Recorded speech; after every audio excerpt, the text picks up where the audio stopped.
नमस्कार, इन खबर में आपका स्वागत है। मैं विद्याशंकर तिवारी हूँ।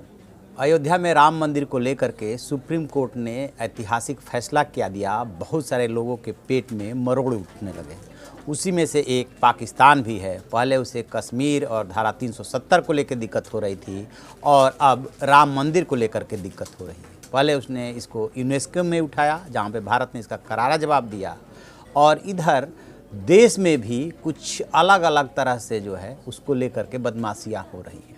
अभी फ़िलहाल जो है प्रधानमंत्री के नाम से एक चिट्ठी वायरल हो रही है, जो उन्होंने लिखी है चीफ जस्टिस ऑफ इंडिया को, और उनके साथ ही जजों का भी उसमें नाम का उल्लेख है। उसमें बाकायदे थैंक्स किया गया है इस फैसले के लिए।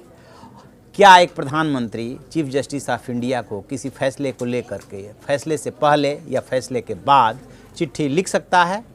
अब सोशल मीडिया पे, चूँकि ये तो वायरल का ज़माना है, चिट्ठी वायरल हो गई, उसको लेकर के टिक्का टिप्पणी चल रही है। कोई ये जानने की कोशिश नहीं कर रहा है कि वास्तविकता क्या है। एक पुरानी कहावत है, कौआ कान ले जाला, कौआ कान ले जाला। कोई अपना कान नहीं देखता है, ठीक है। हर कोई कौए के पीछे भाग रहा होता है कि वो कान लेके जा रहा है। ठीक वही हाल सोशल मीडिया का हो गया है। कोई चेक नहीं कर रहा है कि ऐसा हो सकता है कि नहीं हो सकता है। कानूनी रूप से ऐसा संभव है। पहली बार इतिहास में हुआ था जब प्रधानमंत्री सुप्रीम कोर्ट गए थे, तो कोर्ट नंबर 1 देखने गए थे। उसके पहले कोई प्रधानमंत्री नहीं गया था। यानी कि अपने यहाँ जुडिशरी का इतना सम्मान है कि ऐसी कोई चिट्ठी लिखी ही नहीं जाती, चाहे फैसले के पहले चाहे फैसले के बाद। बहरहाल, जैसे ही ये पता चला कि सोशल मीडिया पे ऐसे ऐसे चिट्ठी वायरल हो रही है, तो जो गवर्नमेंट ऑफ इंडिया के प्रिंसिपल स्पोक्स पर्सन है केएस धतवालिया, उन्होंने तत्काल ट्वीट किया कि ये जो है चिट्ठी जो भी मूव कर रही है ये फेक है, मलेशियस है, और इसके पीछे किसका क्या इरादा है। No such letter has been retain.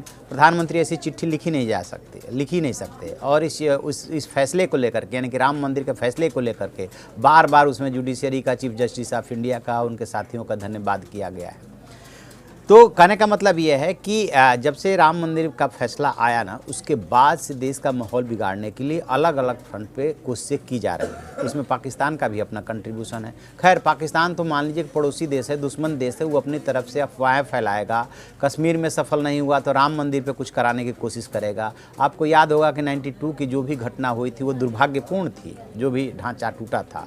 लेकिन उसके बाद से मुंबई समेत पूरे देश में क्या हुआ था, कैसी कोशिशें की गई थी दंगा कराने की, दंगा हुआ भी।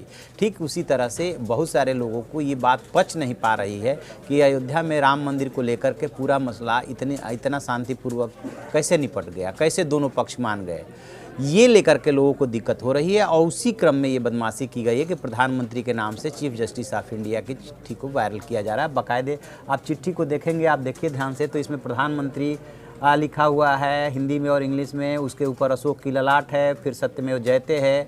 9 नवंबर को फैसला आया था। चिट्ठी में 11 नवंबर 2019 का डेट है। नरेंद्र मोदी के सिग्नेचर है। मतलब वो सब कुछ है कि कोई भी सहसा दे करके ये मानेगा कि ये प्रधानमंत्री ने चिट्ठी लिखी होगी। लेकिन ये चिट्ठी फेक है। बार बार कह रहे हैं चिट्ठी फेक है। कभी भी पीएम जो है इस तरीके की चिट्ठी जुडिशरी को या चीफ जस्टिस ऑफ इंडिया को नहीं लिखता है। फैसला आने के बाद तो दूर दूर तक सवाल नहीं पैदा होता, फैसला होने से पहले भी नहीं लिखा जाता है, क्योंकि हमारे यहाँ जुडिशरी जो है इंडिपेंडेंट है। किसी केस विशेष में फैसले के लिए उसका धन्यवाद नहीं किया जाता है, ये उसका काम है। लोगों को न्याय देना उसकी ड्यूटी है। तो आप ऐसी खबरों के लिए देखते रहिए हमारा डिजिटल चैनल इन खबर। Thank you. इन खबर चैनल को सब्सक्राइब करें और बेल आइकन दबाना ना भूलें।